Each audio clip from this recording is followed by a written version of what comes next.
24 février 2021, c'est une date gravée dans l'histoire d'Hugo Philippe. C'est la date du lancement du premier drop de Cruel Pancake. Depuis, lui et son équipe ont mis en vente 4 nouveaux drops, tous sold out en quelques heures. Ce sont des records de vente complètement hallucinants. Dès le deuxième drop, ils ont réalisé 1,2 million d'euros de chiffre d'affaires. Le quatrième drop, c'est 25 000 pièces vendues à des gens qui sont ultra fans, tout ça en moins de 5 heures. À l'aube d'une gigantesque chute pour un maximum d'influenceurs, certains d'entre eux ont réussi à construire une activité professionnelle solide et ont su se démarquer de façon brillante. Hugo Philippe est assurément l'un d'entre eux. Dans cette vidéo et à l'aide du design humain, je vais vous présenter tous les éléments qui composent son succès et l'ascension incroyable de sa marque de vêtements Cruel Pancake. Le design humain, c'est un outil de connaissance de soi ultra pointu qui va nous permettre de faire une analyse de son fonctionnement naturel que vous avez d'ailleurs sous les yeux. Nous allons détailler ensemble quelles sont les forces sur lesquelles il s'est appuyé pour en arriver là avec Cruel, mais nous allons aussi percevoir ses limites et ce qui pourrait le freiner en cours de route. Dans cette vidéo, en fait, je vais vous présenter la secret sauce d'Hugo pour driver sa carrière professionnelle. Attendez-vous à être surpris car son design présente plusieurs éléments qui sont très rares à l'échelle de la population. Tout au long de cette vidéo, vous découvrirez également tous les potentiels que vous avez en commun avec Hugo et comment les exploiter. Vous pouvez d'ailleurs télécharger votre propre design sur le premier lien dans la description de cette vidéo. Et surtout, restez bien jusqu'à la fin, je vous dévoilerai en détail le besoin de reconnaissance d'Hugo, ainsi que des bonus exclusifs sur ses besoins physiques et sur sa relation amoureuse. N'oublie pas de t'abonner, c'est ma première vidéo YouTube alors j'ai vraiment besoin de votre soutien. Hugo, Caroline, j'espère que vous êtes prêts et à tous, je vous souhaite une excellente vidéo.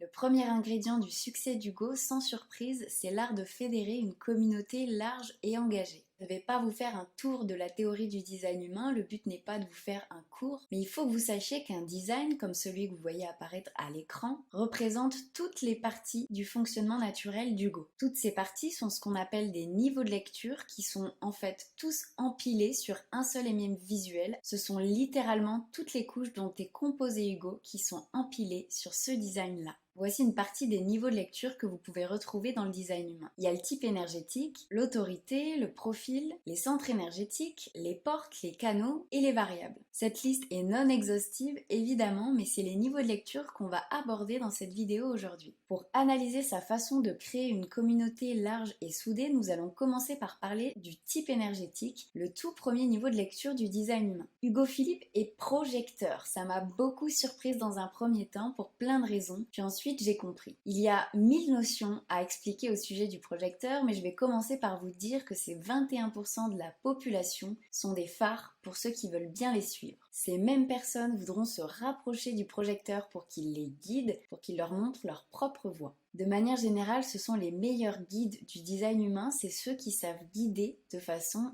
innée, sans avoir à travailler pour ça. Le projecteur, une fois qu'il est bien dans ses baskets, est absolument magnétique et branché directement aux personnes avec qui il échange. Il attire les gens, il les ressent très fort et les gens eux-mêmes en redemandent le plus souvent encore et encore. Si vous vous demandez comment je sais qu'il est projecteur, je le vois directement sur son design parce que son centre sacral n'est pas coloré. On dit qu'il est non défini sur son design.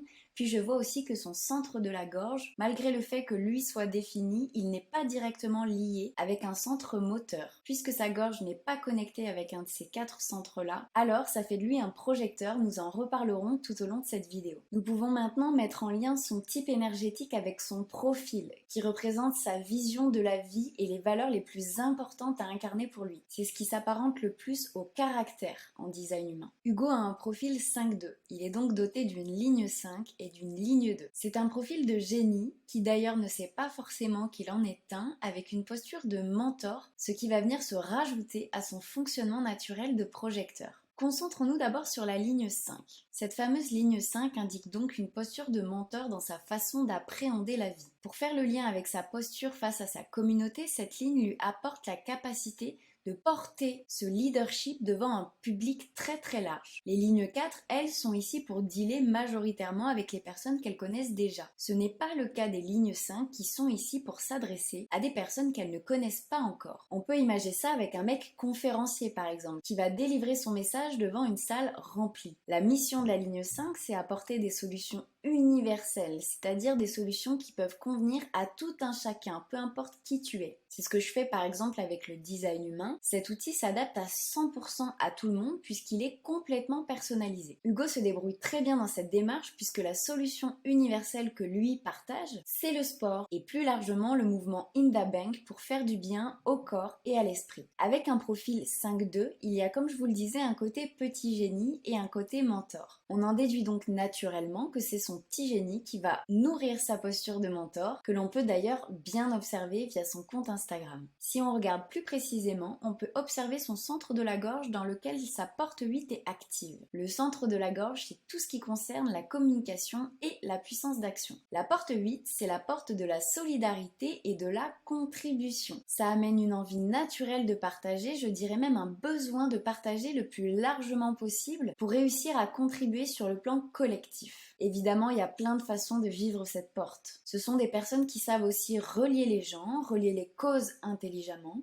et ils peuvent donner de nouvelles dimensions au projet grâce à ça. Je crois que les beaux jours de Cruel Pancake et de ses autres concepts comme Indabank ne sont pas terminés s'il entreprend de cette façon. D'ailleurs, c'est peut-être pour nous que seront les beaux jours parce que s'il reste aligné, on peut être sûr que ces projets seront là pour nous servir nous aussi. C'est aussi comme cela qu'il réussit à créer une communauté large et engagée. C'est carrément de la magie. Hugo est plutôt attirant en réalité, pardon Caroline de balancer ça sur la table, mais le projecteur attire. Et la ligne 5 attire énormément, encore plus fort qu'un aimant. C'est tout simplement parce que les autres projettent souvent que les lignes 5 ont la solution à leurs problèmes. Ça, c'est très très attirant. Encore une fois, s'il se sent bien dans ses baskets, il n'a pas à s'étonner d'être autant suivi. Hugo a également la porte 13 qui vient rassurer cette même communauté. La porte 13, c'est la porte de l'auditeur, du gardien des secrets, de celui qui tend son oreille de façon qualitative. D'ailleurs, les histoires qu'Hugo écoute sont source de croissance pour lui et plus tard pour les autres. Je vous l'ai pas encore dit ici, mais dans le design humain, il y a de la dualité partout. Chaque force présente chez Hugo ou chez vous va contenir ses faiblesses. Au contraire, chaque faiblesse contient des forces. Chaque information que je vais vous présenter comporte donc tout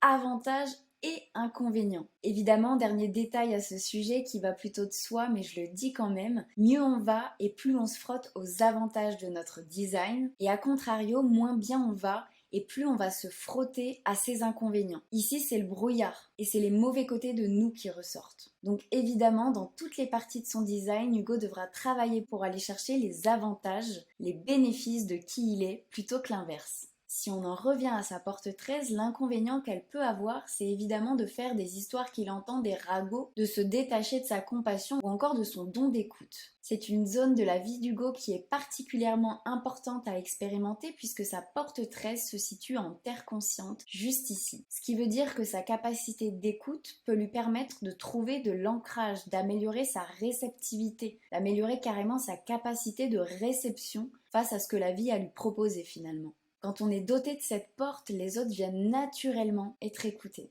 C'est encore plus valable pour Hugo parce qu'Hugo est projecteur, c'est le plus grand guide du design humain et vous voyez qu'en plus son centre de la gorge est défini. Ce centre de la gorge défini donne également envie aux autres de lui parler et d'être écouté par Hugo. Il faut que vous sachiez aussi que puisqu'il est défini, ça veut dire que l'énergie y circule H24 et 365 jours par an. Cette gorge qui fonctionne constamment lui donne une capacité d'expression qui est des plus constantes possibles. Ça fait vraiment partie de ses compétences naturelles, de ses piliers. On reparlera de sa gorge car comme vous pouvez le constater, c'est un carrefour qui est vraiment important sur sa matrice énergétique. En tout cas, cette énergie constante dans sa façon de communiquer l'aide pour sûr à développer sa communauté et à favoriser la création du lien avec celle-ci. Maintenant, on va s'intéresser d'encore plus près à sa capacité de communiquer de façon authentique et percutante. On a vu ensemble qu'il voulait contribuer à grande échelle, qu'il a une posture de mentor, de guide de façon innée et même s'il s'en rend pas compte. On a vu aussi que les autres se sentent largement rassurés d'échanger avec Hugo. Je sais pas vous, mais perso je le follow depuis qu'il est avec notre Queen Caro et comme moi vous avez dû remarquer que la dose d'énergie qu'il y a dans ses partages, dans ses contenus est surpuissante. Je veux dire que c'est puissant souvent, voire tout le temps. Et le fait que sa gorge soit colorée, définie, c'est vraiment ce qui lui permet d'être constant dans cet exercice. Évidemment, il y a aussi le fait qu'il soit projecteur parce que quand tu es littéralement fait pour guider l'humanité vers quelque chose de différent, de neuf, souvent ça donne une communication qui est impactante quand elle vient du cœur. Il faut bien dire qu'on a un petit côté rebelle, nous les projecteurs, les règles déjà établies, c'est pas trop notre truc. On aime ouvrir le débat sur à peu près tout, donc si on partage notre remise en question du monde, de la vie, souvent c'est bien spicy si vous voyez ce que je veux dire. Maintenant on va pouvoir regarder de plus près ce qui permet à Hugo justement d'être un projecteur percutant. Hugo a donc la porte 43 qui est active dans son centre de l'ajna, qui est le centre de la conceptualisation. Le centre de l'ajna, il est juste ici, c'est celui qui est coloré en vert.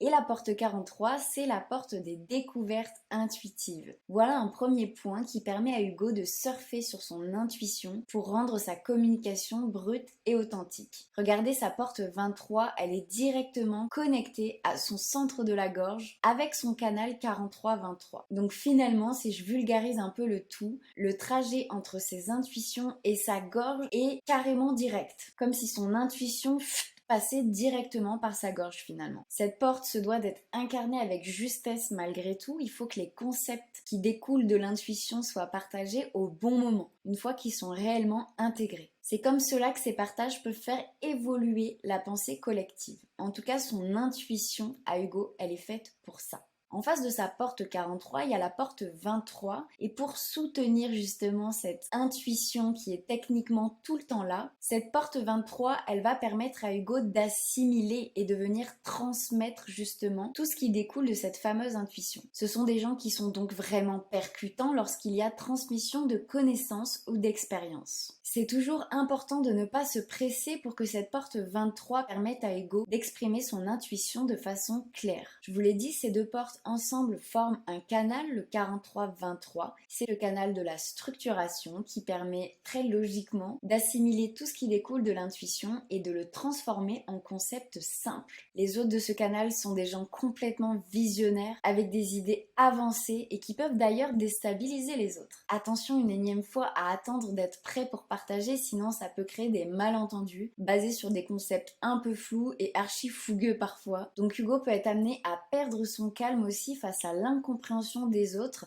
De plus, ça se rajoute à sa ligne 2 et son côté petit génie. Dans tout ce qui lui permet d'être ultra authentique dans sa communication, il y a aussi la porte 15. C'est la porte de l'humilité extrême. Cette porte se situe dans son centre G qui est défini, elle est donc bien active 24 heures sur 24 chez lui. Grâce à ça, Hugo sait pratiquer ce qu'on peut appeler l'humour inconditionnel. Peu importe qui il a en face de lui, quels sont ses extrêmes, Hugo est armé pour accompagner l'autre à trouver sa voie, à trouver la voie de son bien-être en fait. Ceux qui ont la porte 15 sont vraiment des gens qui aiment les autres avec un grand A. Hugo doit accepter leurs extrêmes et les siens aussi d'ailleurs. Sa porte 15, elle se situe en Jupiter Conscience qui représente un gros potentiel d'expansion pour lui s'il ne s'est pas encore vraiment dealé avec cette énergie. Pour cela, il aura besoin de passer par la case de se laisser vivre à son rythme et de laisser venir les rencontres. En tout cas, je trouve qu'à travers sa communication, on sent cette énergie de qui que tu sois, viens ici prendre ce que tu recherches. Évidemment, cette porte présente également des inconvénients. S'il perd en alignement petit à petit, il pourra manquer de flexibilité face à autrui, il peut également manquer d'ancrage et d'ouverture. Ça peut vraiment venir le challenger et si ça représente pour lui un potentiel d'expansion, évidemment l'inverse est vrai aussi, ça peut se transformer en vilain manque de compassion. Le juste milieu de toute façon est à trouver partout, dans toutes les parties de lui, dans toutes les parties de vous. Tout n'est question que d'équilibre entre le plus et le moins. Sur son design, Hugo a aussi une porte de storyteller de haute voltige. C'est la porte 56 qui est juste ici dans sa gorge. Elle renforce sa capacité d'expression qui est déjà constante avec une très belle capacité à raconter des histoires. La porte 56, c'est la porte du nomade. Elle pousse à s'éveiller par le voyage,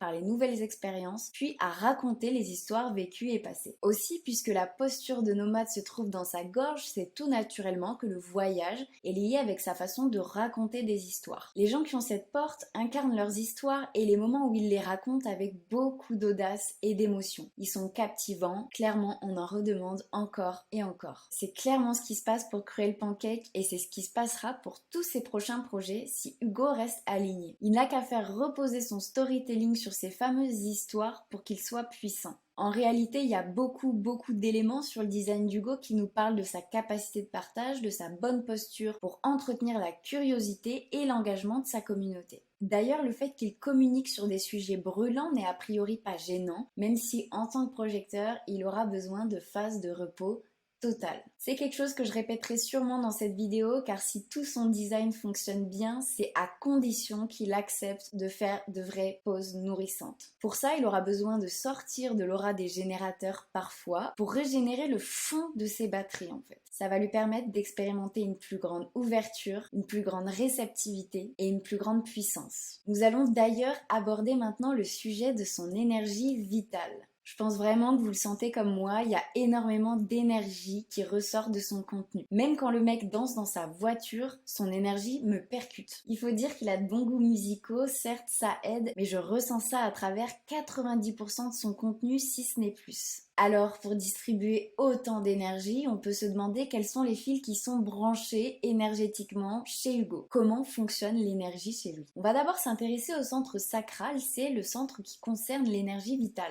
Il faut savoir que tous les projecteurs comme Hugo, comme moi, ont ce centre sacral qui est non défini. Il est blanc sur tous nos designs. Ce centre, comme tous les autres, quand il est blanc, il ne génère pas d'énergie par lui-même. Ça veut dire qu'il a besoin d'être stimulé par l'extérieur pour monter sur la vague énergétique, puis ensuite de se détacher de l'extérieur pour pouvoir redescendre. Parce que ça va pas de rester non plus sur le haut de la vague. Ça veut dire qu'on n'accepte pas d'être projecteur. Donc clairement, nous captons l'énergie qui provient de l'extérieur et nous l'amplifions à notre façon. C'est le cas pour tous les manifesteurs et pour tous les réflecteurs également. On est malgré tout que 30% dans la population à ne pas bénéficier d'un moteur d'énergie vitale constant comme Caroline peut avoir en tant que générateur. Je vous avoue que ça m'a vraiment étonné qu'il soit projecteur au début, même s'il a une posture qui est fine et super innovante dans son travail, ce qui est un vrai bail de projecteur. J'aurais pu mettre ma main à couper qui faisait partie des générateurs. En fait, presque à coup sûr, je me disais qu'il faisait partie des personnes qui émettent naturellement de l'énergie et qui auront besoin au quotidien de faire baisser justement cette jauge d'énergie pour bien terminer la journée, pour bien s'endormir, pour bien régénérer leur moteur d'énergie personnel. Mais non, Hugo ne fait bel et bien pas partie des humains qui ont de l'énergie à revendre de manière naturelle. Il fait partie des gens qui font des vagues. Alors, qu'est-ce qui se passe techniquement sur son design à ce sujet? Son centre sacral est donc blanc, il est non défini, ce qui veut dire qu'énergétiquement, c'est lui qui capte l'énergie vitale des autres. Cette énergie va venir le stimuler aussi souvent qu'il y est confronté. Typiquement, puisqu'il vit sous le même toit que Caroline, elle doit vivement stimuler son énergie vitale.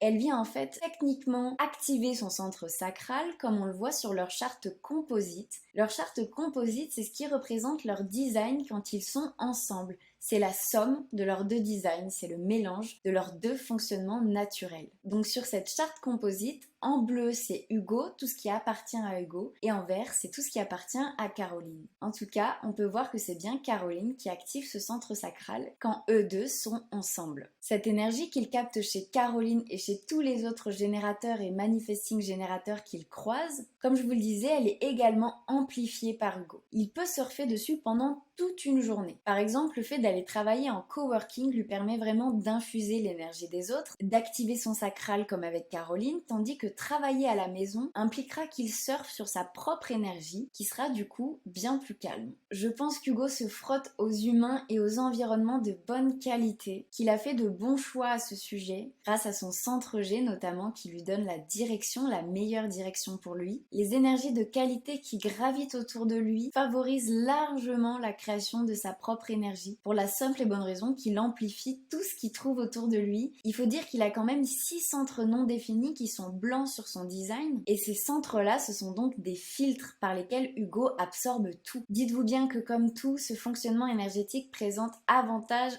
et inconvénients. Il y a bien les deux de partout. Un des inconvénients avec cette mécanique-là, c'est qu'il faut à tout prix se libérer de l'énergie que l'on capte à un moment donné. Ça va de soi, tu peux pas te faire stimuler jour après jour après jour après jour sans jamais lâcher prise. La vague d'énergie, elle ne peut pas monter indéfiniment. Pour revenir dans son énergie de projecteur, pour rester dans sa puissance, Hugo aura besoin de temps seul. Par exemple, un quart d'heure ou une demi-heure de cohérence cardiaque solo le soir pourrait lui faire le plus grand bien. C'est vraiment ce qui va lui permettre de redescendre dans son énergie de projecteur. Il peut faire ça le soir ou même à chaque fois qu'il sent qu'il est surstimulé. En fait, c'est super important qu'il prenne ce temps pour pouvoir continuer son marathon en restant lui-même. Typiquement, dans une grosse journée où il enchaîne le lancement d'un drop et du sport, ce qui est déjà un programme un peu hard pour un projecteur, s'il prend 10 minutes de méditation ou de cohérence cardiaque ou que sais-je, solo à chaque fois qu'il se sent trop stimulé énergétiquement et émotionnellement, il reviendra toujours en étant un peu plus lui-même, un peu plus dans son énergie plus calme de projecteur et il sera toujours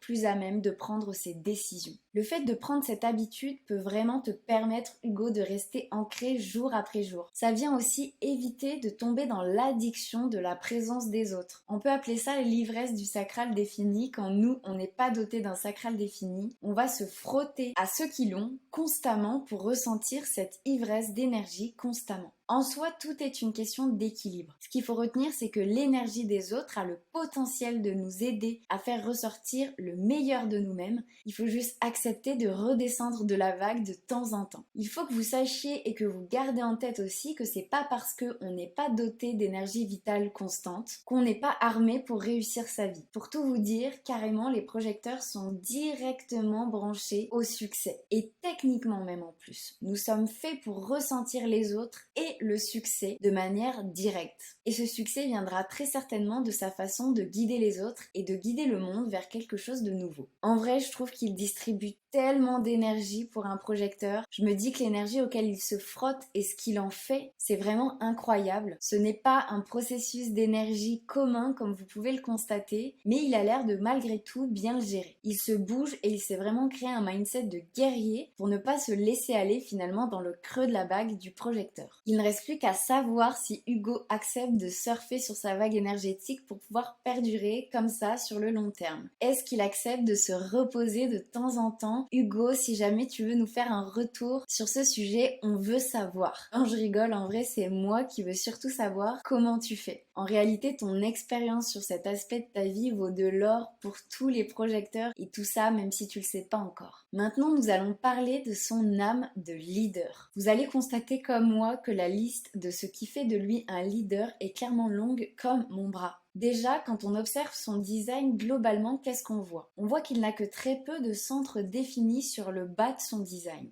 Si je vulgarise énormément, je dirais que le bas du design, c'est des centres d'énergie avec des impulsions qui sont plutôt physiques, alors que sur le haut du design, quand on est en direction de la tête, on est en direction des énergies qui sont plus mentales. Je vulgarise beaucoup, attention, mais techniquement, ça fait de lui quelqu'un qui est naturellement plus leader, qui donne la direction, que suiveur qui fait. En réalité, son énergie, c'est un mélange de conceptualisation, de puissance d'action, de puissance d'expression et de direction de vie naturelle.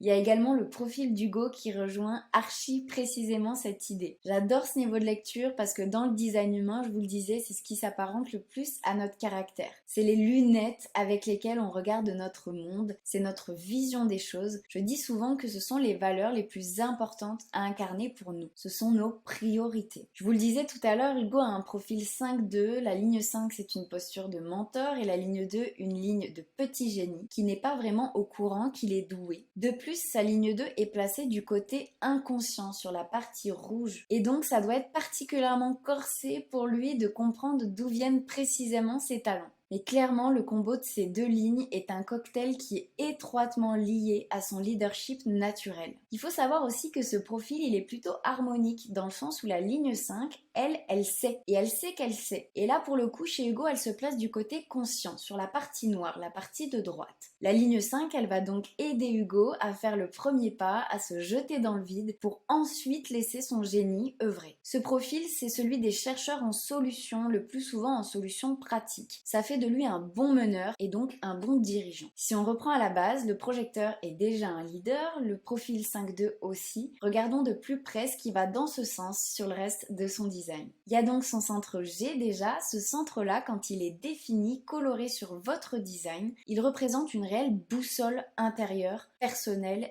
et naturelle. Chez vous. cette boussole fonctionne constamment. Ce centre défini fait donc d'Hugo quelqu'un qui connaît instinctivement et 365 jours par an la meilleure direction pour lui. Le centre G en réalité c'est un mélange d'identité fixe, de direction naturelle et d'amour de soi. C'est quelqu'un qui va vraiment tout faire pour incarner son identité fixe au quotidien. D'ailleurs, l'énergie d'amour de soi qui est présente dans ce centre, c'est elle qui va donner la bonne direction à privilégier pour le futur. En vrai, ça sent le leadership à plein nez ici. D'ailleurs, regardez à l'intérieur de son centre G, il a la porte 7 qui active. C'est littéralement la porte du leadership d'influence qui vient renforcer son centre G. Elle le renforce car elle permet de savoir quand est-ce que le groupe a besoin de changer de direction. Elle apporte aussi un don naturel pour le management et le prendre soin d'eux. Et pour finir, une très juste posture pour accompagner d'autres leaders. Maintenant, je vais vous parler de son plexus solaire. Vous pouvez le voir, il est non défini sur son design. C'est le centre qui nous permet d'analyser dans un très haut niveau de détail le fonctionnement émotionnel de quelqu'un. Puisqu'ici, il est non défini, ça veut dire que Hugo est un filtre à émotions. Il va capter et amplifier les émotions des autres tous les jours de l'année. Toutes les personnes qui ont ce centre-là qui est blanc sur leur design sont des éponges émotionnelles pour la vie. Croyez-le ou non, Hugo ne génère pas d'émotions explosives ou de vagues émotionnelles, il va plutôt capter les émotions extérieures et les amplifier encore une fois. Dans le pire des cas, il va engranger les émotions des autres sans jamais se libérer, ça les fige à l'intérieur, puis au final tu finis par croire que ce sont tes propres émotions. C'est un jeu clairement dangereux justement, qui peut intervenir si Hugo refuse complètement de faire des pauses dans sa vie. Mais dans le meilleur des cas, le plexus solaire non défini permet d'atteindre une gestion émotionnelle vraiment magnifique et dont on rêve tous, clairement. C'est au-delà de tout ce qu'on peut imaginer, nous autres qui surfons sur notre grand 8 émotionnel constamment. Là, ici, ça va être la paix, la plénitude, une grande forme de sagesse et d'intelligence émotionnelle. Ça lui permet clairement d'affiner sa posture de leader en étant capable de gérer des problèmes au quotidien tout en laissant les émotions des autres glisser sur lui, justement. Il peut capter les émotions, en retirer des informations tout en évitant de les fixer à l'intérieur de lui. Ce qui façonne également sa posture de leader, c'est sa porte 35. C'est la porte du progrès et du changement. Elle rajoute de la profondeur à sa posture de leader puisqu'elle est logée dans sa gorge, dans sa puissance d'action et d'expression. Cette porte, elle pousse à faire mieux, toujours. Et le désir ne peut pas forcément être repu dans cette porte. Il le peut, mais pas forcément pour très longtemps. Il y a de nouveaux désirs qui vont toujours arriver. En fait, toutes les expériences d'Hugo et les leçons qu'il en retire, ça va lui permettre une expansion personnelle constante. Et je rappelle que cette porte est bel et bien active puisqu'elle est dans son centre de la gorge qui est défini. Donc il génère cette puissance par lui-même. Vous voyez, il ne génère pas d'énergie vitale par lui-même avec son centre sacral comme peut le faire Caroline, mais son design a vraiment sa propre puissance qui est juste un peu plus spécifique que la majorité. En réalité, tout repose sur le choix des bonnes expériences à entreprendre pour Hugo. D'ailleurs, cette porte 35 des progrès et du changement, elle se loge en Jupiter inconscient, juste ici sur la gauche de son design. Donc bien choisir ses expériences représente carrément, techniquement, une possibilité d'expansion pour lui. Nous reparlerons plus tard de sa prise de décision qui, elle aussi, est vraiment rare. Seulement 3% de la population en est dotée. Pour finir sur son leadership, s'il y a bien quelque chose d'absolument vrai à propos des projecteurs, c'est que ce sont des gens à qui on ne peut pas mentir. La façon dont Hugo ressent le monde et les gens autour de lui est très intense. Ce qui fait que le mensonge n'est pas vraiment autorisé ici. Instinctivement, il voit toujours la situation un peu plus loin. Dans le jargon du design humain, on appelle cela une aura pénétrante, ou alors une aura focalisée et absorbante, comme je le mets ici sur la slide. Techniquement, chaque projecteur va pénétrer l'énergie de la personne en face et ensuite réabsorber son énergie pour pouvoir faire un espèce de scan, une mise au point de la situation actuelle. Ça vient justement affiner sa posture de guide. On ressent le fort intérieur des autres dès qu'on les croise. Je vous donne un exemple, quand il échange un ça va et toi, oui ça va. Si vous êtes en face d'Hugo et que vous lui dites que ça va alors que c'est pas le cas, vous pouvez être sûr qu'il le saura instantanément. Mais sûr à 100%. Les projecteurs sont ici pour déceler les dysfonctionnements et Hugo sentira toujours le décalage entre l'énergie avec laquelle vous parlez et celle qu'il ressent à propos de vous, qui à la base vient de vous, je le rappelle. Ça permet au projecteur d'être attentif et vif face aux problèmes que le groupe et les individus peuvent avoir à gérer. Qui que vous soyez, peu importe quel est votre problème, Hugo sera en mesure de se placer en leader et de vous guider. Nous avons vu les 4 premières parties de lui qui lui permettent, pour le moment, d'être inarrêtable. Voici le 5e. Maintenant, on va parler ensemble de l'art d'Hugo d'incarner son identité sans concession. Je vous parlais précédemment de son centre G, je le rappelle, son centre G c'est sa boussole en termes d'identité et de direction. Moi, les centres G définis dans la vraie vie, ils me fument grave parce que l'un de leurs grands kiffs, c'est de se conformer à leur identité profonde tous les jours de l'année, sans exception. A contrario, Caroline, elle a le centre G qui est blanc, ce qui fait d'elle un caméléon. Elle va aimer changer d'identité, changer de peau tous les jours selon ses envies. C'est pas le cas d'Hugo. Hugo, lui, il va se conformer à son identité profonde tous les jours de l'année. Et inconsciemment, ça va faire partie de ses objectifs. Hugo a également la porte 10 qui est active dans son centre G. Elle lui apporte une grosse dose d'authenticité en plus, ainsi qu'une grosse capacité à cultiver l'amour de soi au quotidien. Ici, l'amour de soi cultive encore plus ce qui est juste pour Hugo en termes de direction. D'ailleurs, il est ici pour enseigner ça, car sa porte 10 se place en Uranus conscient. Si Hugo expérimente,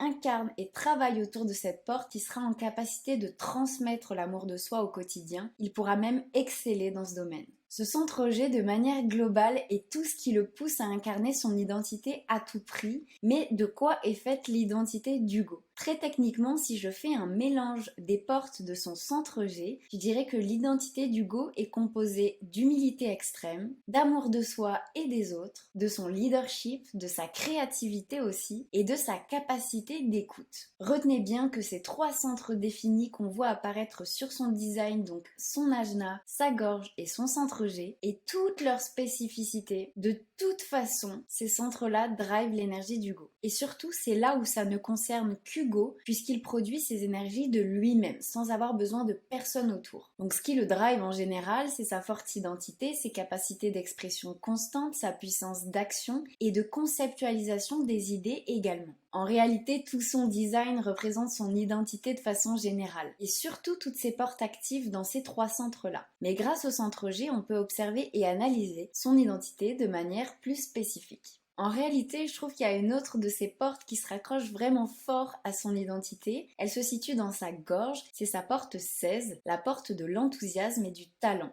On va en reparler tout de suite. Et on va bel et bien en parler tout de suite puisque dans cette prochaine partie, nous abordons ensemble son fameux état d'esprit si solide et si enthousiaste. On commence donc par cette porte 16 qui est la porte de l'enthousiasme et du talent. Je trouve que ça lui colle à la peau à 100%. N'hésitez pas à me dire en commentaire si vous le sentez aussi, mais personnellement je ressens une très grande quantité de joie chez ce mec et vous allez comprendre petit à petit pourquoi. Revenons sur cette porte 16 qui parle précisément de ce sujet. Ici, l'enthousiasme c'est un moteur pour pratiquer ses talents et pour aborder les challenges. Hugo cultive donc son enthousiasme, il l'expérimente sérieusement et de plein de façons différentes. Mais surtout, il le fait de manière naturelle. Cette porte permet aussi de reconnaître le talent chez les autres et chez les projets qui méritent d'être portés. Elle renforce donc évidemment, elle aussi, le leadership d'Hugo dont je vous parlais au début de la vidéo. Ici, on retrouve une capacité de remise en question à chaque nouveau projet. C'est une dinguerie parce qu'avec Cruel Pancake, à chaque nouveau drop, il a l'occasion de repartir de zéro avec un nouvel enthousiasme tout neuf et une bonne dose de remise en question. En termes d'expérimentation de son design, c'est vraiment le top. Ça doit le stimuler et le nourrir énormément. Le non-soi de cette porte, c'est-à-dire les galères qu'elle peut créer quand notre énergie est moins bonne, ça pourrait être de poser des avis non sollicités sur des projets là où on nous a rien demandé, de cultiver un perfectionnisme qui bloque ce passage à l'action enthousiaste, ou alors il pourrait même encore penser qu'il n'a pas la profondeur requise pour faire ce qu'il a à faire. C'est hyper important qu'Hugo trouve l'équilibre de façon générale. En tant que projecteur, tout cet enthousiasme pourra s'exprimer à condition qu'il reconnaisse sa valeur et qu'il se sente reconnu dans sa vie en général. C'est vraiment primordial pour que tous les bons côtés du projecteur puissent jaillir. Je reviendrai sur son besoin de reconnaissance en détail à la fin de cette vidéo. D'ailleurs, une des missions d'Hugo, c'est également de transmettre cette porte 16 puisqu'elle se loge en Mercure inconscient. En tant que guide qui mène vers un monde nouveau, l'un de ses chevaux de bataille sera clairement de transmettre sa façon de cultiver son enthousiasme à grande échelle. Maintenant, on va parler de sa porte 55 qui loge dans son plexus solaire qui est donc lié aux émotions. Cette porte 55, c'est la porte de l'abondance et de l'esprit. Elle pousse ses hôtes à trouver leur pourquoi et à accepter uniquement ce qui les fait vibrer. On peut constater que ça, c'est un trait qui est vraiment très présent chez Hugo. Et en même temps, pour en arriver là, il n'y a pas de secret, c'est aussi une question de prise de décision juste. Évidemment, puisque cette porte se trouve dans un centre non défini, qui est blanc, elle va venir s'activer au contact des personnes qui ont elles-mêmes le plexus solaire défini, ou encore quand les placements planétaires activent ce centre également. Si vous ne le savez pas encore, je vous le dis maintenant, il y a beaucoup d'astrologie dans le design humain. Si je vulgarise au maximum, je dirais que cette porte qui est dormante parce qu'elle est dans un centre blanc, c'est une partie de lui qui prend un peu moins de place que ses portes actives, mais qui reste quand même bien présente, puisque bon, ces portes dormantes doivent être stimulées à peu près tous les jours. Mais ça ne s'arrête évidemment pas là. Hugo a la porte 58, c'est la porte de la joie et de la vitalité. Chez Caroline, cette porte 58 est carrément active parce que son centre racine est défini. Donc regardez sur leur charte composite quand ils sont ensemble, quand on additionne leurs deux designs, leur porte 58 est bel et bien active parce que Caroline active tout ça chez Hugo. Donc en fait, ils font une très très belle paire ces deux-là sur le plan de la joie et de l'incarnation de leur enfant intérieur, si je puis dire. Leur naturel doit vraiment les pousser à déconner ensemble. Et d'ailleurs, ça me fait penser que le fait de jouer ensemble, peu importe à quel jeu, ce doit être un très bon moyen pour eux de stimuler et d'entretenir leur joie, leur enfant intérieur qui est bien présent, leur vitalité, leur couple quoi. Ce qui vient aussi façonner son état d'esprit solide et enthousiaste, c'est aussi sa porte 30, la porte des désirs. Elle se situe dans le plexus solaire, le centre qui concerne le fonctionnement émotionnel, et elle implique un grand feu intérieur de vivre, de ressentir les émotions et de se connaître profondément. Ce sont des gens qui s'engagent pleinement quand il s'agit d'opportunités ou de relations qui correspondent à leurs désirs profonds. C'est une vie d'audace et de passion. Clairement. Évidemment, cette porte est à double tranchant, comme d'habitude. C'est possible de vouloir combler tous ses désirs, de se mettre à courir après et de se mélanger les pinceaux. Alors qu'au contraire, c'est dans le lâcher-prise que cette porte peut faire effet et présenter les meilleures opportunités à Hugo. Hugo, petit aparté pour toi, tu l'auras compris, tout se joue dans ta capacité à prendre des décisions dans ta life. C'est génial parce qu'en design humain, il existe des pistes d'expérimentation très précises pour apprendre à choisir avec un grand C de la façon la plus naturelle et écologique pour toi. Les deux principales, ce sont la stratégie et l'autorité. Je t'en reparle à la fin de cette vidéo dans la rubrique quelques spécificités. On va aborder ensemble un dernier point qui pour moi donne vraiment le ton sur son état d'esprit. Je trouve que cette porte, c'est la cerise sur le gâteau de toutes les parties qu'on a vues précédemment. C'est la 29, la porte de la persévérance et de la dévotion. Ça veut littéralement dire qu'Hugo porte beaucoup de persévérance et de dévotion en lui. Quand il s'engage dans un projet, ça peut lui donner évidemment une certaine hargne de réussir. Attention encore une fois sur la prise de décision, cette porte, elle peut pousser à dire oui à tout et à avoir du mal à dire non. Si Hugo papillonne, il peut clairement s'engager dans un projet puis se désintéresser totalement très vite ou d'un coup. Ici, la décision de dire oui ne doit pas être influencée par l'extérieur, c'est très important. Je disais qu'il est possible qu'Hugo papillonne parce qu'en réalité, cette porte, elle est teintée de l'énergie des manifesting générateurs. Clairement, eux, ce sont les multi-passionnés et multitâches du design humain. Mais chez eux, c'est différent parce qu'ils ont un moteur dans le ventre 365 jours par an qui les porte pour honorer cela. Ce qui n'est pas le cas du projecteur. L'idée, c'est qu'Hugo doit prendre soin de son énergie différemment des manifesting générateurs. Ça passe par une posture différente dans la vie et beaucoup par le fait de prendre très grand soin d'accepter uniquement les bons projets dans sa vie.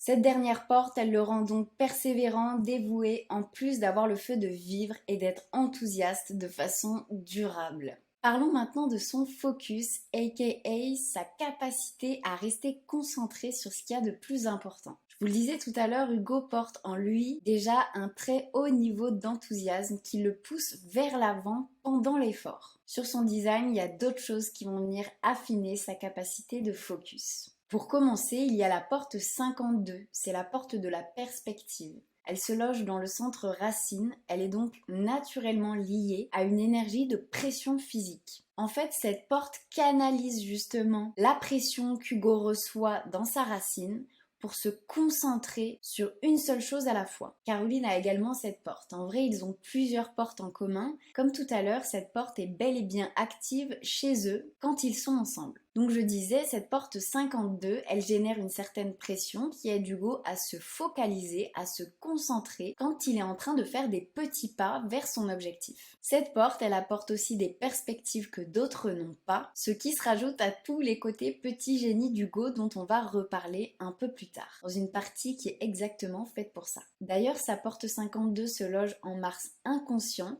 donc cette capacité à se concentrer représente une zone potentiellement immature chez lui et quelque chose qu'il est dans son intérêt en tout cas de travailler. C'est une zone de croissance pour Hugo. Il n'y a que lui qui sait là où il en est à ce sujet, mais en tout cas il a beaucoup de potentiel pour surfer sur la pression afin de se concentrer. Sur cette zone, ensemble avec Caroline, ils sont carrément plus forts. Ce qui l'aide pour sa capacité à se concentrer, c'est également la porte 38. C'est la porte du combat. Il me semble que Caroline n'a pas cette porte, mais puisque sa racine définie, elle active également la porte 38 d'Hugo. Elle le pousse à découvrir pourquoi il fait les choses, quelle est sa mission et quel est le combat à mener. Cette porte est une boussole qui se rajoute à son centre G défini et qui lui met sur sa route les meilleurs combats à mener pour lui. Cette part de lui peut forcer une forme d'admiration et en même temps le rendre têtu, vous voyez. S'il incarne bien cette porte, il pourrait même être en capacité de défendre ceux qui n'en sont pas capables, ainsi que les guider vers leur propre combat. Elle peut donc aussi façonner sa façon de guider en tant que projecteur, avec une énergie plutôt yang et masculine, si vous voyez ce que je veux dire. C'est également une des clés de la réussite d'Hugo sur le long terme. Elle se place en Saturne inconscient, en Neptune conscient et inconscient. Donc bien choisir ses combats, c'est primordial pour Hugo. On en revient encore une fois à la prise de décision. Trouver son pourquoi assez profond et le garder en tête, c'est vraiment un game changer pour lui. Là, vous allez me dire, c'est pareil pour tout le monde. Non. Si c'est le cas pour tout le monde, c'est encore plus un game changer pour Hugo. Si au contraire il est dans un bad mood sur le long terme, l'inconvénient avec cette porte c'est qu'il peut en venir à provoquer le conflit et à manquer d'écoute. En tout cas, cette porte elle lui permet de choisir finement ses combats pour rester concentré dessus tout en gérant toujours cette pression du centre racine. Pour finir sur cette partie, je vais vous parler de la porte 40. C'est la porte de la libération et de la solitude. Mais elle parle aussi d'une posture de très gros travailleur. Elle pousse à travailler 7 jours sur 7 et c'est justement pour ça qu'un besoin de libération et de solitude intervient. Cette porte, elle nous montre qu'Hugo en a vraiment sous le capot sur le plan du taf, mais qu'il a besoin de pauses très régénérantes. Rappelez-vous, tout à l'heure, je vous disais déjà qu'en tant que projecteur, il a besoin de se libérer de l'aura des autres pour revenir dans sa propre énergie et pour pouvoir rester concentré et perdurer sur le long terme. Et bien ce centre du cœur qui loge la porte 40 et cette fameuse porte viennent s'additionner à cela et font d'Hugo quelqu'un qui a besoin de couper totalement. Je veux dire par là qu'il a un besoin de repos de très grande qualité pour pouvoir perdurer dans un gros rythme de travail. Il peut avoir besoin de s'isoler de la tribu, c'est en tout cas ce qui peut lui permettre de se régénérer totalement pour mieux repartir ensuite, pour faire un travail de qualité qui peut servir le collectif. On sait tous qu'Hugo fait beaucoup de sport, donc ses pauses peuvent être sportives ou non. L'enjeu dans cette porte reste évidemment de faire le bon travail au bon moment. D'ailleurs, cette capacité à se ressourcer, à faire des pauses est également quelque chose qu'Hugo est venu enseigner sur cette planète à un moment donné. Puisque sa porte 40, elle se place en Mercure conscient. Donc le jour où il s'autorise à faire de vraies pauses, il pourra enseigner aux autres comment trouver de quoi se ressourcer à leur tour. J'avais hâte d'aborder ce prochain sujet avec vous. Parlons peu, parlons bien du niveau de créativité d'Hugo. Bon déjà, premier point, techniquement, Hugo est fait pour s'inspirer à l'extérieur et pas qu'un peu. Comme Caroline, il a le centre de la tête complètement ouvert, c'est-à-dire sans aucune porte à l'intérieur. Ce centre correspond à nos idées, à nos inspirations, à la pression mentale et aux doutes aussi. Et puisqu'ils sont complètement ouverts chez Caroline et chez Hugo, ça fait d'eux des filtres qui absorbent tout le monde qui les entoure sur ces sujets-là, les sujets d'inspiration, d'idées, etc. Ce centre ouvert leur permet de capter l'extérieur, plus de l'amplifier, encore plus fort d'ailleurs qu'un centre non défini qui aurait des portes à l'intérieur. Là, c'est un filtre puissance 1000. Ça veut donc dire qu'Hugo et Caroline poussent les idées sur lesquelles ils tombent potentiellement un peu plus loin. Donc vous le voyez sur ce visuel, le centre de la tête d'Hugo est bel et bien sans aucune porte à l'intérieur. Chez Caroline, c'est pareil, ça c'est son propre design personnel quand elle est seule. D'ailleurs, je vous ai fait 2 vidéos sur Instagram à ce sujet si vous voulez aller voir. Sur ce visuel, c'est à nouveau leurs 2 designs empilés quand ils sont ensemble, autrement dit leur charte composite, et vous voyez naturellement, leur tête est complètement ouverte aussi. Le fait qu'il n'y ait pas de porte, c'est comme s'ils n'avaient pas de valeur préconçue pour gérer leur mental, ce qui leur offre une possibilité d'ouverture d'esprit qui est absolument considérable. Vous l'aurez compris, l'inspiration est infinie dans ce cas. Ce sont 2 antennes qui captent, amplifient tout ce sur quoi ils tombent. En tout cas, ça fait partie des clés d'Hugo pour pousser sa créativité au niveau supérieur. L'enjeu ici est de choisir très soigneusement leur environnement afin d'être inspiré et stimulé par l'ambiance et les gens qu'ils souhaitent. Sinon, on peut dire que ça se corse très vite avec cette tête qui réceptionne toutes les idées d'autrui et également tous les doutes d'autrui. Donc vaut mieux que les idées sur lesquelles ils tombent soient bonnes. En tout cas, ça me paraît logique qu'ils aient choisi la Dubai Life. Ça leur permet de capter un environnement de qualité et donc d'amplifier les meilleures idées qui soient. Évidemment, ce n'est pas tout. Hugo est également doté du canal 8.1. C'est carrément le canal de l'inspiration. En tout cas, il existe 36 canaux comme je vous le disais et celui-ci représente une autoroute directe entre son identité, sa boussole intérieure et sa puissance d'action et d'expression qui se situe dans la gorge. Comme si son identité était directement branchée à sa capacité d'action. Là, pour le coup, c'est vraiment le cas. Je trouve que ce canal est doté d'une grande profondeur puisqu'elle fait d'Hugo un aimant à humain par le biais d'une posture vraiment très expressive et créative. L'objectif dans ce canal est d'inspirer les autres à vivre leur propre individualité. C'est carrément le pourquoi du travail que je fais, donc je kiffe le mood de ce canal. Hugo, lui, il est fait pour rester naturellement sur son chemin et vivre de façon authentique plus grâce à son centre G. Et il est en capacité de créer des choses tellement innovantes et inspirantes que ça pousse les autres à produire à leur tour ce qu'ils ont de meilleur à offrir. C'est le high level de la créativité et de l'inspiration ici. Je vous disais que ce canal était un aimant. En fait, ça marche un peu comme un pianiste que tu écouterais et qui te donnerait envie d'apprendre le piano le plus vite possible. Hugo a donc des capacités naturelles à inspirer les autres à être eux-mêmes et à oser s'exprimer créativement parlant. À condition évidemment qu'il expérimente sa propre créativité. Si Hugo n'était pas sur Cruel Pancake mais sur un job plutôt redondant, il n'aurait pas forcément accès à ce don naturel. Il serait un peu moins sur son chemin à lui. Vous le voyez sur ce canal, il y a la porte 8 mais il y a également la porte 1. La porte 1 qui fait donc le départ de l'autoroute qui part jusqu'à sa gorge, c'est la porte de la créativité. Sincèrement, je la trouve surpuissante cette porte. Et faisant partie de son identité de façon pure et dure, c'est elle qui le pousse en réalité à trouver une façon unique de s'exprimer, d'exprimer son talent si vous voulez. C'est une vraie posture d'artiste qui souhaite faire bouger les choses grâce à son art. C'est encore une fois un top duo sur ce point avec Caroline puisqu'elle a aussi la porte 1 qui chez elle est dormante dans son centre G non défini. Donc Hugo vient techniquement stimuler la créativité de Caroline et sa posture d'artiste tous les jours de l'année. L'enjeu pour Hugo avec cette porte, c'est de réaliser que ses compétences sont un cadeau pour les autres. Attention d'ailleurs, pour bénéficier de tous les avantages de cette porte, c'est important d'éviter de créer uniquement dans un but d'enrichissement personnel. Cette porte, elle est censée servir le collectif. À savoir que la porte 1 se situe en Pluton inconscient chez Hugo, ce qui fait que le fait de faire profiter le monde entier de sa créativité, ça peut carrément l'aider à naître ou renaître spirituellement parlant et à passer des très gros steps dans sa vie. Et tout ça, sur le plan de la créativité, c'était sans compter sur son profil 5.2 qui se prête vraiment au jeu, puisque ce profil est très innovant en termes de marketing. C'est un mélange entre être un petit génie d'une part et d'autre part avoir l'envie naturelle de s'adresser au plus de personnes possible. Ce mélange crée vraiment quelque chose chez les CEO qui vont toujours trouver un nouveau moyen de vendre, de venir vous toucher, de venir nous toucher.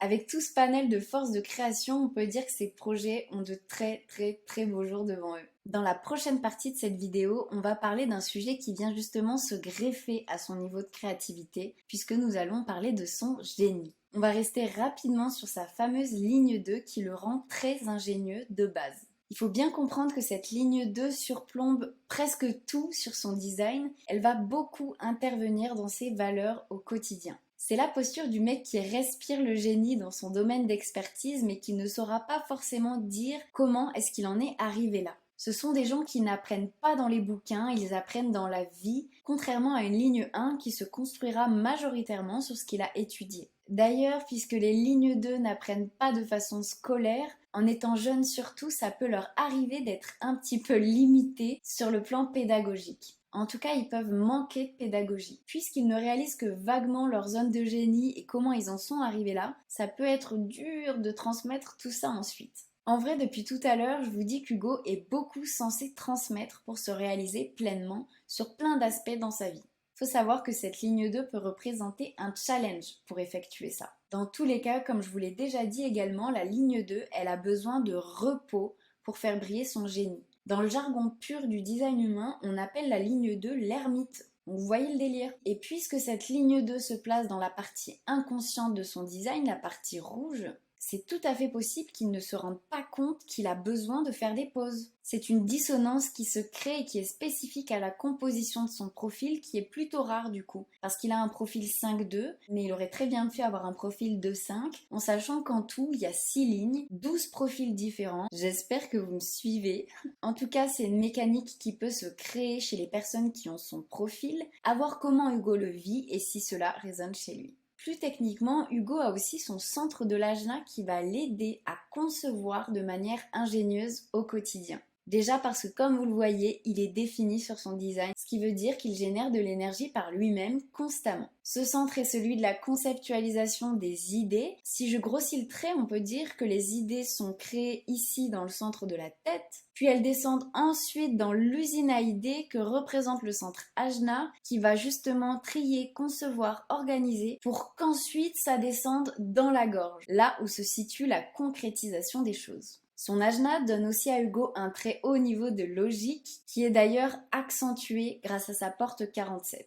Sa porte 47, elle est faite pour remettre les éléments dans l'ordre avant de les transmettre. C'est une porte qui lui apporte de la clarté. D'ailleurs, pour créer un projet, une fois que l'ajna a validé une idée, Hugo doit voir les étapes se dessiner assez instinctivement grâce à cette même logique qui est donc constante chez lui. Dans la thématique de son génie, on peut également revenir sur son canal 43-23 qui relie donc directement sa logique et son intuition à sa puissance d'action et d'expression. Ce canal affine vraiment ses idées, il les rend puissantes et permet à Hugo de les faire passer directement de l'usine à idées à l'action.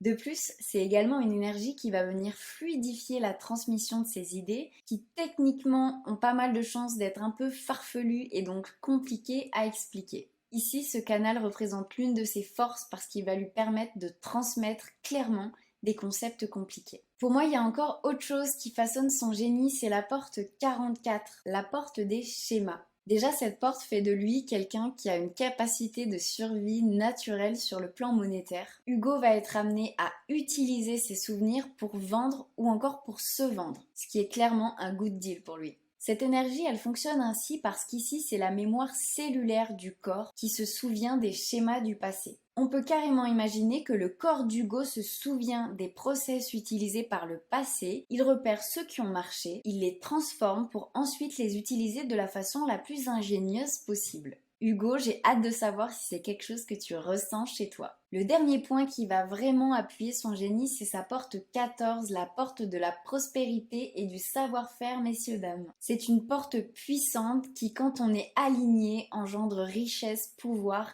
et impact. C'est comme si elle poussait ton corps sur la bonne voie pour toi, c'est une sorte d'accélérateur de la réussite intérieure. Elle se place d'ailleurs en lune consciente chez Hugo, ça veut dire que cette thématique fait partie de son why. Il a sûrement un gros besoin de savoir qu'il est en capacité de faire en sorte que sa famille soit prospère, peu importe ce qui lui arrive demain. C'est vraiment un mood d'entrepreneur ça, peu importe les dépenses que tu dois poser sur la table, de toute façon tu sais que tu es en capacité de créer et recréer l'argent. Hugo doit certainement se nourrir de cet état d'esprit afin de trouver le juste milieu entre la prise de risque et la sécurité, vous voyez. En tout cas, c'est vraiment une porte de génie. D'ailleurs, une fois qu'Hugo a engendré richesse, pouvoir et impact, il peut même investir ses ressources pour soutenir les créations et les visions des autres. Ça pourra lui permettre de donner une nouvelle dimension à son génie financier. Il pourra passer de génie à leader sur ce sujet-là également, ce qui lui permettra de contribuer au sens large. Je vous avais dit en début de vidéo que son design est rare. Laissez-moi vous expliquer quelques spécificités au sujet d'Hugo. On peut commencer par son autorité. L'autorité en design humain, c'est la meilleure façon pour Hugo de processer sa prise de décision.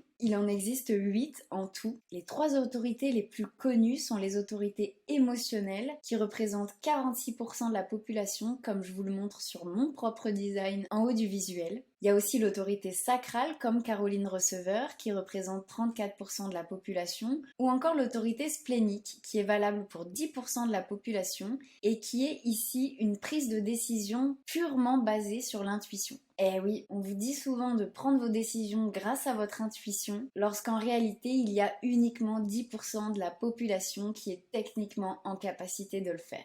Le plus important à retenir sur l'autorité, c'est que c'est une façon de prendre vos décisions en passant par votre corps et non en sollicitant votre mental qui peut parfois raconter des histoires un peu douteuses. L'autorité d'Hugo, elle s'appelle l'autorité projetée du soi et vous pouvez le voir juste ici, il y a uniquement 3% de la population qui est concernée par cette mécanique de prise de décision. Cette autorité, elle fonctionne avec 2 centres et chez Hugo, les 2 centres qui forment son autorité, ce sont donc son fameux centre G et son centre de la gorge. Le fait qu'il ait cette autorité nous indique que sa prise de décision va se passer dans sa gorge. C'est le fait de s'exprimer face à des personnes de confiance qui va faire remonter la vérité à la surface chez Hugo.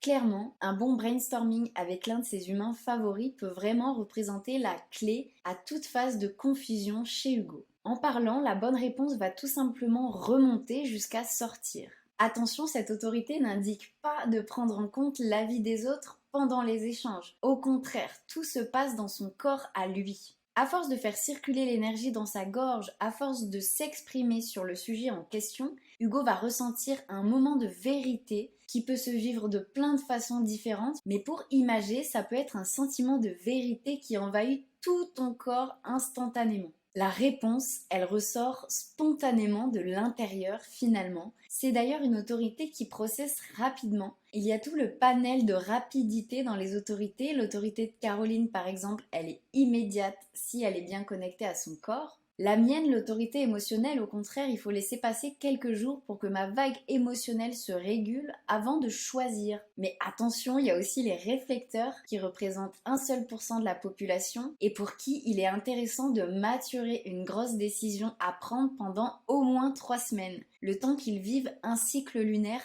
entier. Pour Hugo, c'est bien une autorité qui est immédiate. Il est bien de patienter quand même évidemment jusqu'à ce que la clarté arrive et de ne pas se taper dessus si elle n'arrive pas. Mais pour profiter au mieux de cette immédiateté, Hugo aura besoin d'être avec les bonnes personnes au quotidien, plus de rester connecté à son identité et sa ligne conductrice. S'il s'exprime sur la base de son identité, ce sentiment de vérité doit vraiment faire partie de sa vie. Il a besoin de s'exprimer sur la base de son identité parce que c'est son centre G qui est connecté à la gorge. Vous le voyez juste ici, ils sont connectés par le canal 8.1. Ça aurait été bien différent si le centre de la gorge d'Hugo avait été connecté au centre du cœur par le canal 45-21. Dans ce cas-là, il aurait fallu que sa voix soit portée par le biais de sa volonté, de sa motivation. Mais c'est pas le cas chez Hugo. Il faut vraiment qu'il parle sur la base de son identité, qu'il prenne en compte justement l'identité profonde qu'il veut maintenir tous les jours de sa vie et s'exprimer sur cette base-là. Voilà un résumé de ce qui concerne la prise de décision chez Hugo. On a vu la prise de décision pure, maintenant je vais vous parler de la stratégie d'Hugo. La stratégie, elle est directement liée à notre type énergétique, le premier niveau de lecture. Ça veut dire que tous les projecteurs ont la même stratégie, qui est donc de se rendre visible et d'attendre l'invitation avant de guider.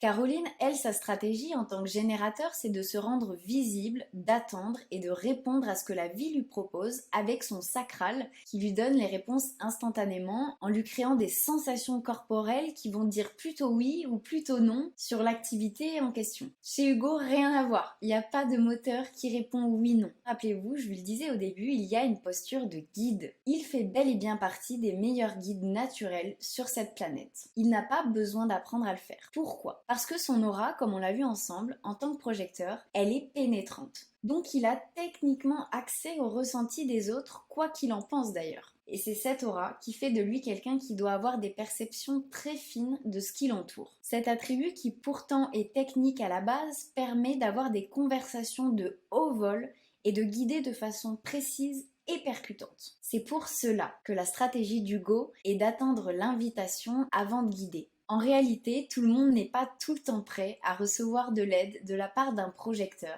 Parfois, et même souvent, ce n'est pas le bon moment. Si Hugo prend le risque de guider alors que la personne en face ne lui a rien demandé, il prend le risque de se sentir amer, invisible, puisque son aide ne pourra pas être appréciée et il n'y a rien de mieux pour flinguer l'énergie d'un projecteur. En fait, l'amertume est au projecteur ce que la frustration est au générateur. C'est le non-soi pur et dur. En fait, le projecteur n'est pas fait pour choisir qui il guide. Il attend l'invitation et il y répond avec son autorité qui l'aidera justement à ressentir si c'est un good deal pour lui ou pas. Je le rappelle, si je ne l'ai pas déjà dit, le design humain est fait pour être expérimenté. Ce n'est pas un outil qui est uniquement là pour apprendre à se connaître grâce à des lectures HD et de la théorie. Les deux premières pistes d'expérimentation à explorer pour Hugo, c'est donc de miser son énergie dans des environnements, dans des lieux, dans des deals où il a été invité. Et ensuite, lorsqu'une invitation se présente, il peut naturellement échanger avec son entourage pour faire remonter sa vérité intérieure, à savoir est-ce que l'expérience est bonne à prendre ou non. C'est deux points super importants de son design que je viens de vous énoncer ici. Je ne peux pas m'étaler, mais les pistes d'expérimentation du design humain, c'est vraiment ce qui permet justement de se sentir un peu plus soi chaque jour. Quand on les essaie, quand on les expérimente, on devient soi de façon précise, puisque clairement, on expérimente son design petit à petit en fonction de nos priorités. Dernière chose, au niveau de ses spécificités, je vais vous parler des peurs prédominantes d'Hugo qui pourraient intervenir et le freiner pendant son ascension. Je vais commencer par lister les peurs du projecteur. Il y a d'abord la peur de ne pas avoir la vie qu'il veut, autrement dit la peur de ne pas ressentir le succès intérieur pour lequel il est fait. Il y a aussi la peur de ne pas être reconnu pour sa valeur ou d'être invisible aux yeux des autres, ainsi que la peur évidemment de ne pas recevoir d'invitation en tant que projecteur, ça c'est vraiment fatal. Ce ne sont pas des peurs qui sont forcément tout le temps présentes, mais elles seront potentiellement de retour à chaque nouveau cycle, à chaque nouveau challenge dans la vie d'Hugo.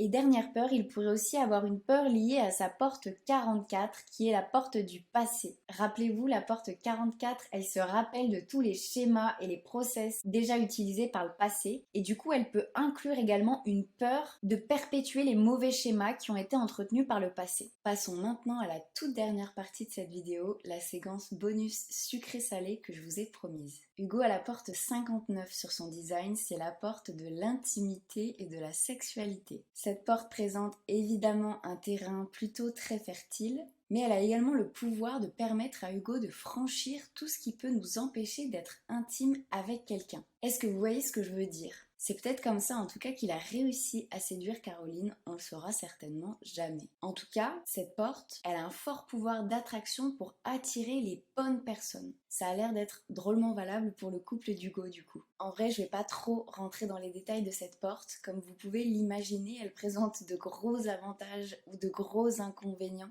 À savoir que cette porte a dû lui apporter son lot de surprises puisqu'elle se situe en nœud sud conscient et ici on parle vraiment de schéma du passé. Le nœud sud c'est comme ton thème de vie avant 40 ans, ce qui amène du coup beaucoup d'expérimentation de cette même porte et souvent des erreurs qui en vrai sont plus communément appelées la vie. Je voulais également aborder avec vous le besoin de reconnaissance d'Hugo. en bon projecteur, il présente forcément un besoin de reconnaissance particulier. Vous voyez, les générateurs, ils sont ici pour générer de l'énergie, pour produire du bon travail et être satisfaits de leur productivité le soir venu. Les projecteurs, ça n'a rien à voir. Ils sont ici donc pour entretenir une posture de guide, peu importe de quelle façon. En tout cas, ils ont toutes les spécificités techniques et énergétiques pour, et s'ils attendent l'invitation et qu'ils guident les bonnes personnes, finalement la reconnaissance d'avoir apporté de l'aide arrive naturellement derrière. C'est ça que le projecteur recherche inconsciemment, même s'il n'entretient pas de posture de guide au quotidien. Et c'est pour ça qu'il va se sentir amer et peut-être même invisible parfois, quand justement le projecteur sent qu'il n'est pas reconnu pour sa valeur. Donc le fait est, Hugo a besoin de reconnaissance. Et attention, ceci est une information 100% neutre. Ce qu'il faut voir derrière, c'est qu'est-ce qu'Hugo fait de son besoin de reconnaissance? Est-ce qu'il est en manque de reconnaissance et du coup il la recherche à l'extérieur, quitte à même courir après? Ou au contraire, peut-être cultive-t-il lui-même la reconnaissance de sa propre valeur? En réalité, c'est ça la clé du projecteur. C'est ce qui lui permet finalement d'incarner, de se connecter à son succès intérieur et extérieur. Le besoin de reconnaissance sera toujours présent chez Hugo et il reste à voir quel est son rapport à celui-ci finalement. Est-ce qu'il en retire des avantages ou plutôt des inconvénients? Ça, je crois qu'il n'y a que lui qui sait. D'ailleurs, disclaimer, même ces deux canaux, donc le 8.1 et le 43.23, sont des canaux qui portent l'énergie des projecteurs et donc qui portent également leur besoin de reconnaissance. Hugo, j'espère que tu cultives ton estime de soi et la valeur que tu te donnes comme il se doit. C'est en tout cas un gros besoin que tu as pour continuer de vivre avec de l'énergie. On va aborder l'un des derniers points de cette vidéo avant de conclure. Je vous ai montré plusieurs fois leur charte composite, autrement dit les deux designs d'Hugo et Caroline empilés. C'est leur fonctionnement énergétique naturel quand ils sont ensemble. La question qu'on peut se poser ici, c'est dans quelle mesure sont-ils capables de se supporter? Eh bien, on peut dire qu'ils se complètent assez bien. Dans ce niveau d'analyse, on peut dire qu'il y a deux extrêmes, les duos qui sont fusionnels à souhait et les binômes qui, au contraire, auront besoin de se laisser beaucoup d'espace d'entrée de jeu. Rien n'est idéal, il faut bien le garder en tête. Comme d'habitude, tout présente des avantages et des inconvénients. Ce qui est cool pour Hugo et Caroline, c'est qu'ils se situent dans un chouette juste milieu. Donc ce qu'il faut comprendre, c'est que les duos les plus fusionnels, quand ils sont ensemble, leurs 9 centres sont définis. Donc l'entièreté de leur charte composite est colorée. Au contraire, les duos qui vont avoir besoin de se laisser beaucoup d'espace auront un maximum de centres non définis, de centres blancs, sur leur charte composite. Sur la charte composite d'Hugo et Caroline, on voit qu'il y a deux centres blancs, deux centres non définis, dont la tête qui est carrément ouverte d'ailleurs. C'est ça leur juste milieu. Ces deux centres non définis qui sont le centre de la tête et le centre du plexus solaire représentent pour Hugo et Caroline des potentiels d'ouverture, mais évidemment également des potentiels de non-soi. Comme tout dans la vie, c'est à eux de faire de leur force des avantages.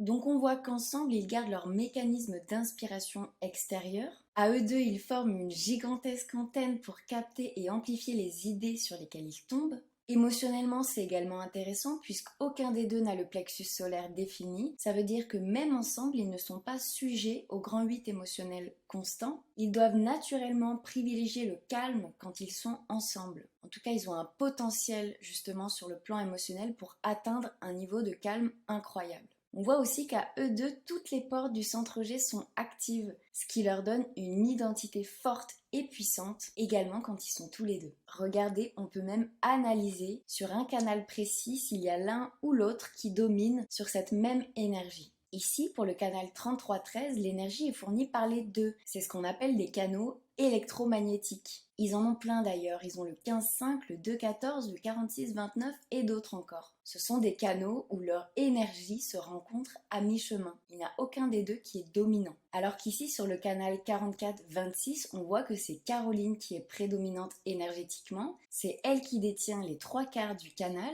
et ça me laisse penser que la capacité à vendre peut être un petit sujet de compétition pour eux. On appelle ça un canal de compromis. Il y a aussi le canal 43-23, où Hugo, là, pour le coup, est 100% dominant. C'est son canal à lui. Et Caroline, sur son design, n'a rien qui concerne ce canal. Là, pour le coup, on appelle ça un vrai de vrai canal de dominance. Je peux pas plus rentrer dans les détails au niveau de leur charte composite, peut-être vous en pouvez déjà plus de m'entendre, en tout cas il y a plein de choses à aller voir. Malgré ça, je suis vraiment heureuse de vous permettre à tous de faire un petit tour d'Hugo. Sans avoir à rentrer dans son intimité, nous avons pu nous balader dans son fonctionnement naturel. Évidemment, Hugo n'est pas que son fonctionnement naturel, il est la somme de son fonctionnement naturel, de son éducation, de ses conditionnements. Il est sa façon de vivre son design à un moment précis. Il y a une dernière chose dont je n'ai pas encore parlé mais qui devrait grandement intéresser Hugo. Hugo, en tant que sportif, s'il y a bien un truc de fou pour toi dans le design humain, ce sont les variables. Ce sont les 4 flèches que tu vois apparaître sur ton design, mais j'utilise un outil d'analyse plus pointu pour avoir toutes les informations que je vais te donner par la suite.